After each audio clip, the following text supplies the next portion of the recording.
Covid लाग्यो भन्दैमा या positive आयो भन्दैमा धेरै प्यानिक गर्नु जरुरी छैन। यो अप्ठ्यारो रोग हुनसक्छ, तर बहुसङ्ख्यक करिब 80% भन्दा बढी कोभिड पोजिटिभ भएका बिमारीहरू आफै निको हुनुहुन्छ।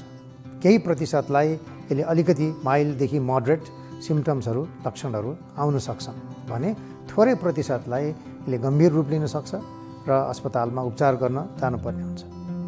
याद गरौँ, कोभिड पोजिटिभ भएका सबैलाई अक्सिजन चाहिँदैन अथवा सबैलाई अस्पताल पनि जानु पर्दैन। यहाँ महत्त्वपूर्ण कुरा खालि के हो भने रोग लागेका मध्ये कतिलाई र कहिले स्वास्थ्यकर्मीको सल्लाह लिनुपर्छ र अस्पताल जानुपर्छ भन्ने कुरा जान्नु जरुरी छ। म यहाँहरूलाई त्यही कुरा छोटकरीमा बताउँछु। यदि यहाँलाई पोजिटिभ भएको छ र ज्वरो लगातार आइराखेको छ 5 दिनभन्दा बढी, 100.4 भन्दा बढी, सिटामोल खाएर पनि घट्दैन, अथवा यहाँलाई सास फेर्न गाह्रो भएको छ, अथवा अक्सिमिटर भन्ने चिज यदि यहाँसँग छ भने र त्यसले नाप्दाखेरि लगातार 92 वा कम स्याचुरेसन देखाउँछ भने, या तपाईँलाई असाध्य गाह्रो भयो भने, अरू हिसाबले पनि धेरै कमजोर दुर्बलता भयो भने यहाँले स्वास्थ्यकर्मीलाई सम्पर्क गर्नुपर्छ या अस्पताल जानुपर्छ। र फेरि पनि म दोहोऱ्याउँछु, घरमै चाहिँ औषधि र अक्सिजन स्वास्थ्यकर्मीको सल्लाह बिना लिनु उपयुक्त हुँदैन। त्यसैले यो पनि म यहाँहरूलाई अनुरोध गर्न चाहन्छु कि पछि अक्सिजन चाहिहालेला भनेर आजैदेखि जोहो गर्ने यो बुद्धिमानीपूर्ण काम नहोला। आवश्यकता परेमा अस्पतालमै उपचार गर्न जानु बुद्धिमानी हुन्छ र विभिन्न औषधिहरू पनि स्वास्थ्यकर्मीकै सल्लाहबाट लिनु उपयुक्त हुन्छ, सामान्य बाहेक, हैन? उदाहरणको लागि सिटामोल। त्यस्तै अर्को महत्त्वपूर्ण कुरा भनेको घरमा बस्दा के कस्ता सावधानी अपनाउने ताकि यहाँको कोभिड अरूलाई, परिवारका सदस्यलाई नसरोस्।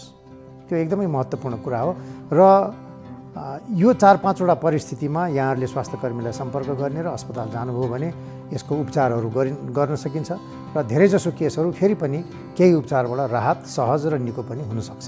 हालाकि आज कोभिडकै क्योर गर्ने खाली उपचार नभए पनि विभिन्न हिसाबले यहाँलाई सहज गराउन सकिन्छ। त्यसैले यहाँहरू प्यानिक चाहिँ नगरौँ र हतारमा अनावश्यक औषधिको जोहो, अक्सिजनको जोहो गरेर थुपार्ने काम पनि नगरौँ। स्वास्थ्यकर्मी र अस्पतालको सल्लाह भएमा हामीले यहाँलाई सहयोग गर्न सक्छौँ। आवश्यक परामर्श लिएर आफूलाई अप्ठ्यारो परिस्थितिबाट चाहिँ निकास यहाँहरूले पाउने हुनेछ भन्ने म आशा गर्न चाहन्छु। नमस्कार।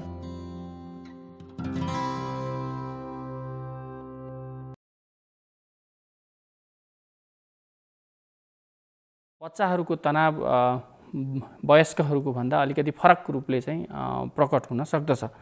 जस्तै बच्चाहरू चाहिँ अलिकति धेरै झिझिराख्ने, रोइराख्ने, रिसाइराख्ने, अथवा बच्चाहरूले चाहिँ आफ्नो बाबाआमाहरूलाईसँग झुन्डिराख्ने, छोड्नै नचाहने, उनीहरूसँगै बस्न चाहने यस्तो लक्षणहरू देखाउन सक्छन्। कुनै कुनै बच्चाहरू जो पहिला चाहिँ आफ्नो दिशा पिसाबमा कन्ट्रोल भइसकेका बच्चाहरू फेरि राति ओछ्यानमा पिसाब फेर्ने जस्ता चाहिँ कुराहरू फेरि पहिला जस्तै ब्याक चाहिँ फर्किन सक्छ। र यी कुराहरूलाई हामीले चाहिँ अत्यन्तै ध्यान दिएर हेर्नुपर्छ र यी कुराहरू हाम्रो बालबच्चाहरूमा हामीले देखेको छौँ भने उहाँहरूलाई अलिकति सहयोग गर्ने किसिमले अलि दयालु भएर चाहिँ हामीले चाहिँ उहाँहरूसँग व्यवहार गर्नुपर्ने हुनसक्छ बालबच्चाहरूसँग।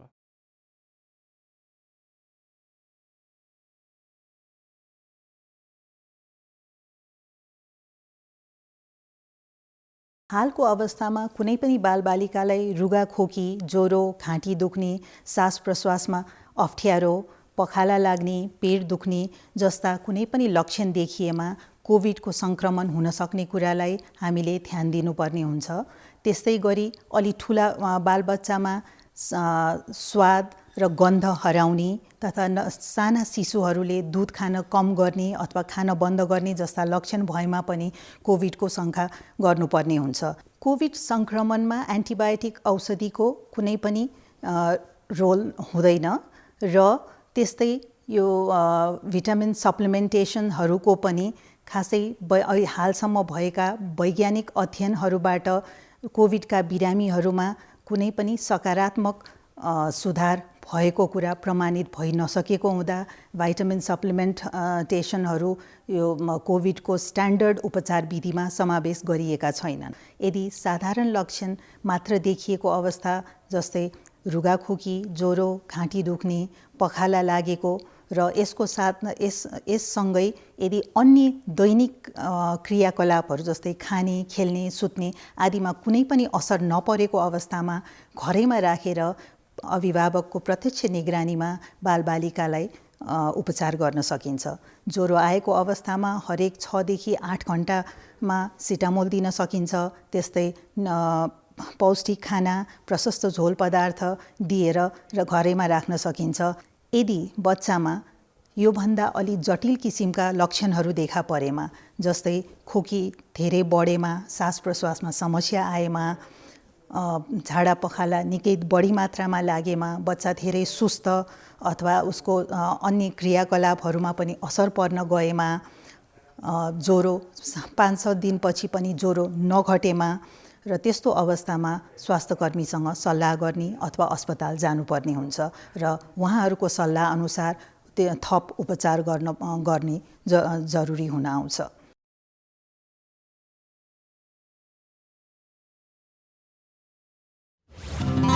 बालबालिकाको मानसिक स्वास्थ्यको हेरचाह। के तपाईँ यस कोभिड महामारीको समयमा आफ्ना बालबालिकाको सुरक्षाप्रति चिन्तित हुनुहुन्छ? कोभिड महामारीको बेलामा बालबालिकालाई भाइरस संक्रमणको जोखिमबाट जोगाउने चुनौती त छँदैछ। घरभित्र रहँदा उनीहरूको मानसिक एवं शारीरिक स्वास्थ्य बारे पनि हामी उत्तिकै सजग हुन जरुरी छ। निषेधाज्ञामा बालबालिकाको विद्यालय बन्द हुँदा उनीहरूलाई सिक्ने, खेल्ने र व्यस्त हुने वातावरण दिनु परेको छ। यस क्रममा उनीहरूलाई उचित माया दिन र देखभाल गर्न अभिभावकहरूलाई केही गाह्रो महसुस भएको पनि हुन सक्छ। तर याद गर्नुहोस्, उनीहरूसँग केही क्षण केही सरल गतिविधि गरेर पनि मायालु वातावरणमा उचित देखभाल गर्न सकिन्छ। कोरोना संक्रमणबाट बच्न अपनाउनु पर्ने स्वास्थ्यका सबै मापदण्ड बालबालिकाले अनुसरण गरिरहेका छन् या छैनन्, विशेष ख्याल राखौं। बालबालिकाले सही तरिकाले मास्क लगाएको सुनिश्चित गरौं। हात धुने विधि र सरसफाईको असल अभ्यास बारे उनीहरूलाई अभ्यस्त गराऊ। भौतिक दूरी कायम गर्न सिकाऊ। बालबालिकाहरूलाई समयमै खाना खाने, कथा भन्ने, घर परिवारसित अतिरिक्त क्रियाकलाप, घरायसी काममा सहभागी हुने अनि समयमै सुत्ने जस्ता स्वस्थ दिनचर्या अपनाउन उत्प्रेरित गराउनाले उनीहरूको व्यक्तित्व विकासमा ठूलो सकारात्मक योगदान मिल्दछ। यी कुराहरूमा ध्यान दिई आफू, आफ्नो परिवार, समाज र देशलाई नै कोभिड-19बाट सुरक्षित राख्ने हाम्रो जिम्मेवारी पूरा गरौं। नेपाल सरकार, स्वास्थ्य तथा जनसंख्या मन्त्रालय, राष्ट्रिय स्वास्थ्य शिक्षा, सूचना तथा संचार केन्द्र।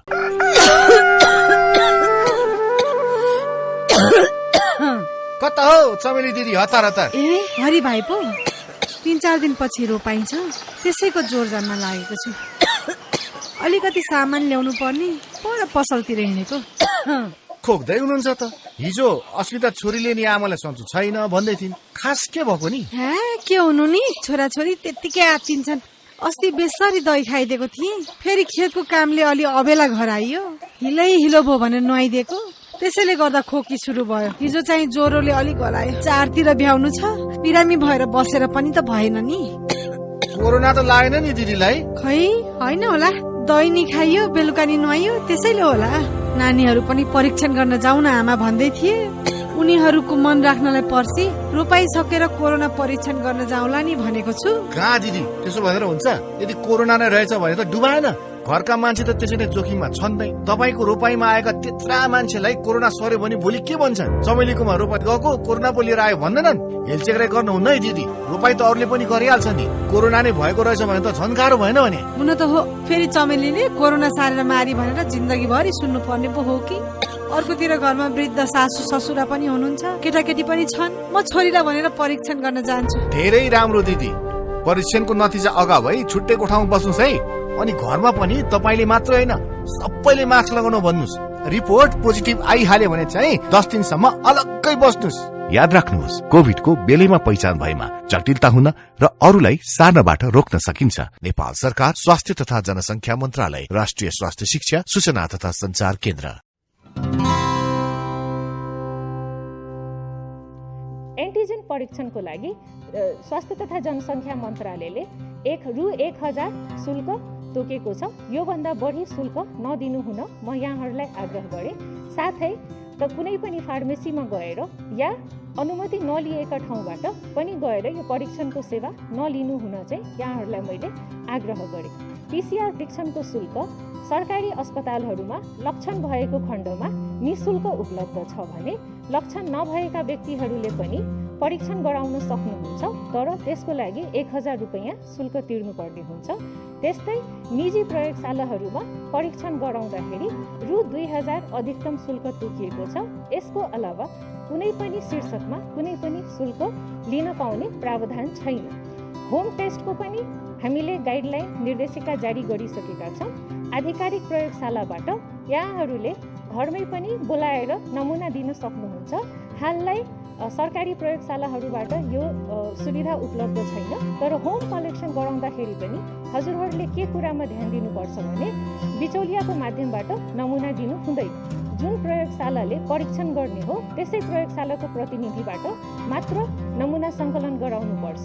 नमुना सङ्कलन गर्ने आउने व्यक्तिको ID कार्ड अनिवार्य हेर्नु हुन यहाँहरूले अनुरोध गरे र यसरी घरमा आएर नमुना लिए बापत पनि अधिकतम 500 रुपैयाँ प्रति व्यक्ति शुल्क तोकिएको जानकारी गराउन चाहे।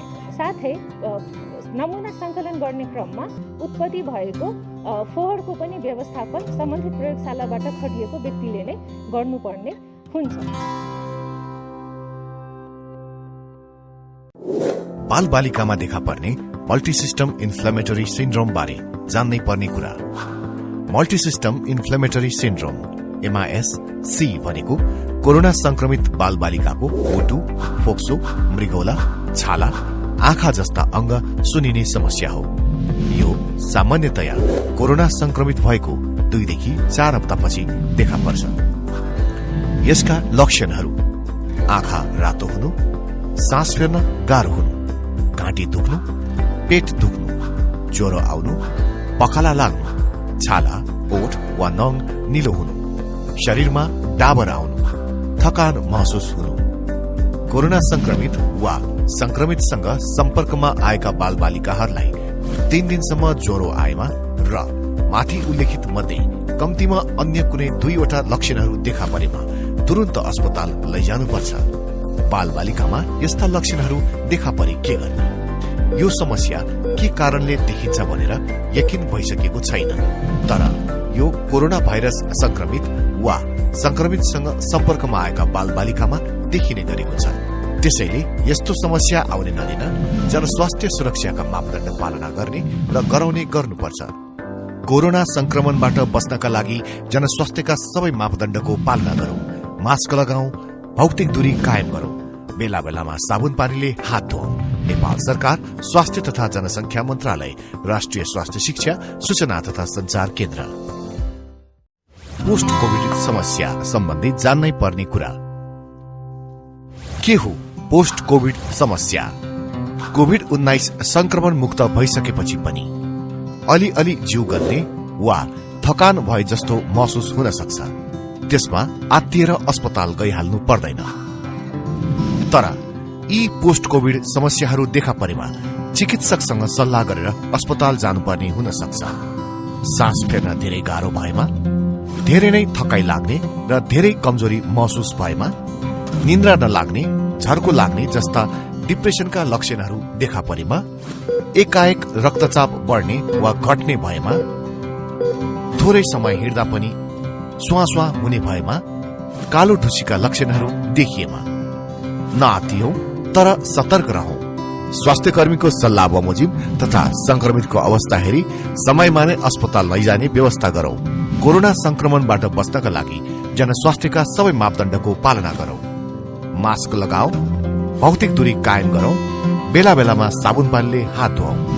नेपाल सरकार स्वास्थ्य तथा जनसंख्या मन्त्रालय, राष्ट्रिय स्वास्थ्य शिक्षा, सूचना तथा संचार केन्द्र।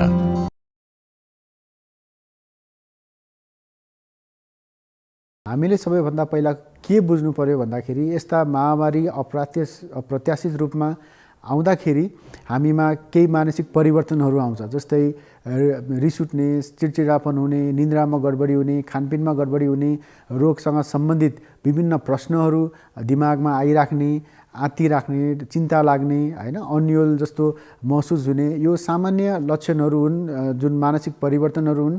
यो प्राय सबैजसोलाई हुने गर्दछ, त्यसमा हामीले धेरै आत्तिनु भएन।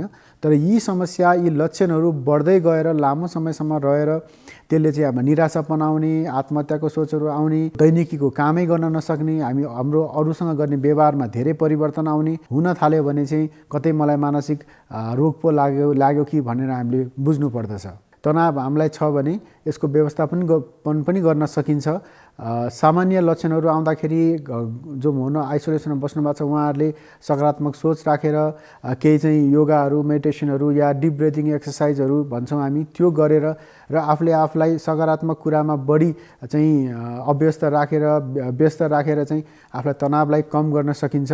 घरमै हुनुहुन्छ भने पनि आफूलाई मनपर्ने कुराहरू, आफूलाई खुसी दिने कुराहरू, आफूलाई रमाइलो लाग्ने कुराहरूलाई, आफ्नो पहिलाको हबिजहरूलाई हामीले चाहिँ कन्टिन्यू गरेर त्यसलाई निरन्तरता दिएर आफूलाई स्वस्थ राख्न पनि सकिन्छ। र मानसिक रोगै लाग्यो भने पनि त्यसमा केही छैन, उपचार हुन्छ। अन्तिममा म के भन्न चाहन्छु भने कोरोना लाग्दैमा सबैजनाको मृत्यु हुने होइन। धेरैजना कोरोना सङ्क्रमितहरू चाहिँ ठिक भइसक्नु भएको छ। हाम्रो चाहिँ 91-92 वर्षको आमा बुवादेखि लिएर सानो बालबालिका पनि कोरोनालाई जितेर आफ्नो दैनिकीमा, आफ्नो काममा फर्किसक्नु भएको छ। त्यही भएर हामी यसलाई जित्न सकिन्छ। यो एउटा केही समयको लागि आएको अवस्था मात्रै हो। यो फेरि आफै गुज्रेर जान सक्छ। यदि तपाईँहरूलाई त्यस्तो मानसिक समस्या, मानसिक तनाव छ भने नेपाल सरकारले प्रयोगमा ल्याएको हटलाइन नम्बरहरूमा र अरू विभिन्न सङ्घ संस्थाले प्रयोगमा ल्याएको हटलाइन नम्बरमा फोन गरेर परामर्श लिन सकिन्छ। सुरक्षित रहौँ, सतर्क रहौँ, तर त्रसित नबनौँ। हस्, नमस्ते।